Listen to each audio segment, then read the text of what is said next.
Hey everyone! Today we're cracking open the digital vault of neobanks. Companies like Revolut and N26, the ones that are totally rewriting the rules of banking for the 21st century.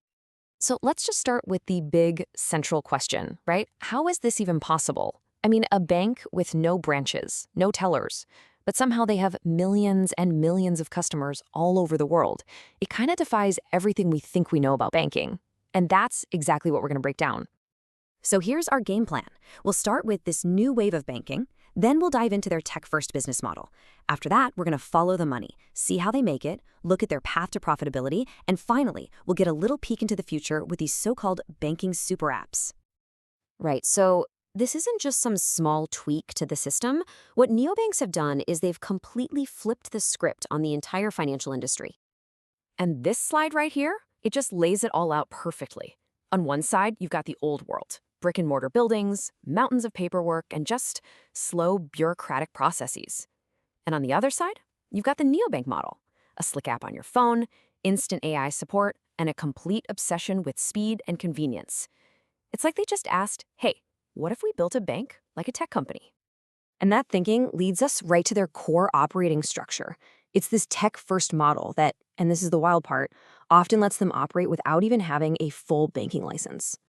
So here's the secret sauce. It's all about this partnership model. Just think of the neobank, your Revolut, your N26, as the slick, user-friendly front end. They're the ones designing the cool app, making sure the experience is seamless.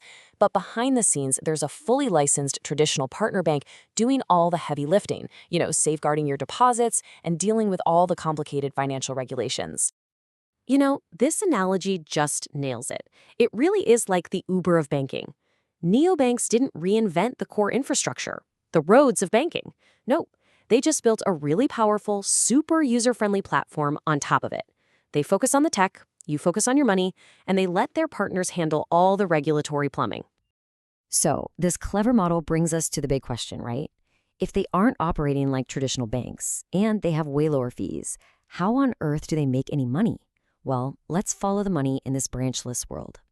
The answer is they've got this really diverse mix of digital revenue streams. It's not just one thing. They're making money from card fees, from subscriptions, currency exchange, lending, trading, and sometimes even interest. So let's take a look at the most important ones.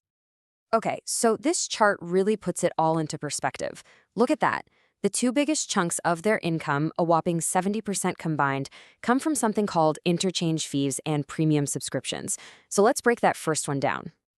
So interchange. This is the invisible engine that's powering so much of this. Every single time you tap your card to pay for, say, a $3 coffee, the shop pays a tiny, tiny fee, like a penny or two, to the bank that issued your card. Now, it's just a fraction of a percent, but when you multiply that by millions of customers making transactions every single day, well, it becomes this absolutely massive, steady stream of income. And next up, we've got subscriptions. Think of these like a VIP pass for your bank account. For a monthly fee, neobanks offer these cool, tiered plans like Revolut Metal, and they bundle in perks that frequent travelers absolutely love. We're talking travel insurance, airport lounge access. It's a brilliant way to create a really predictable, recurring revenue stream.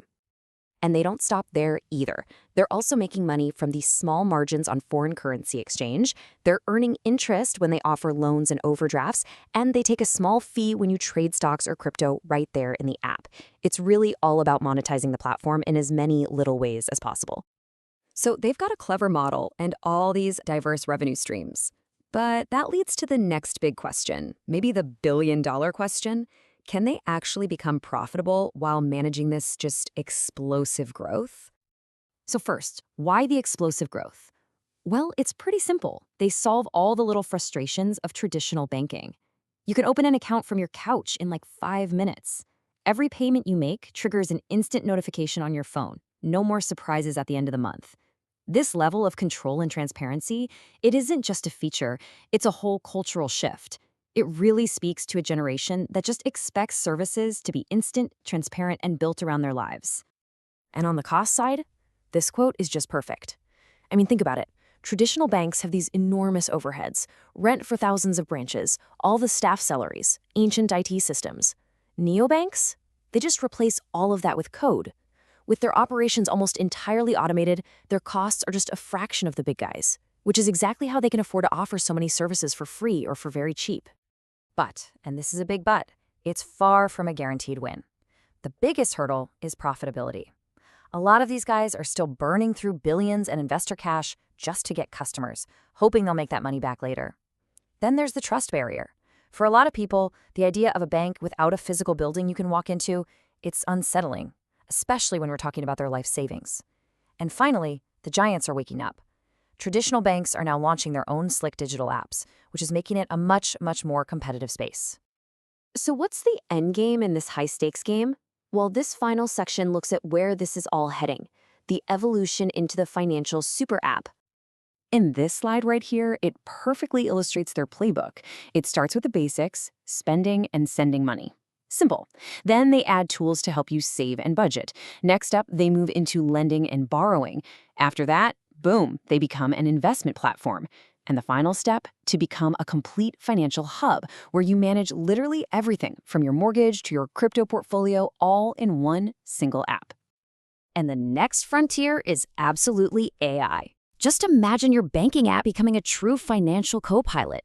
I mean, not just tracking what you spent, but actually predicting it, automating your savings for you, and offering personalized investment advice. That's the future they're all building towards. So if there's one key takeaway, it's this. Behind that simple tap on your phone lies this incredibly sophisticated tech-driven business model that is systematically dismantling the old way of banking, one feature at a time. Which brings us full circle right back to our big question, but this time it's for you. Now that you know how it all works behind the scenes, would you trust a bank that exists only on your phone? Something to think about.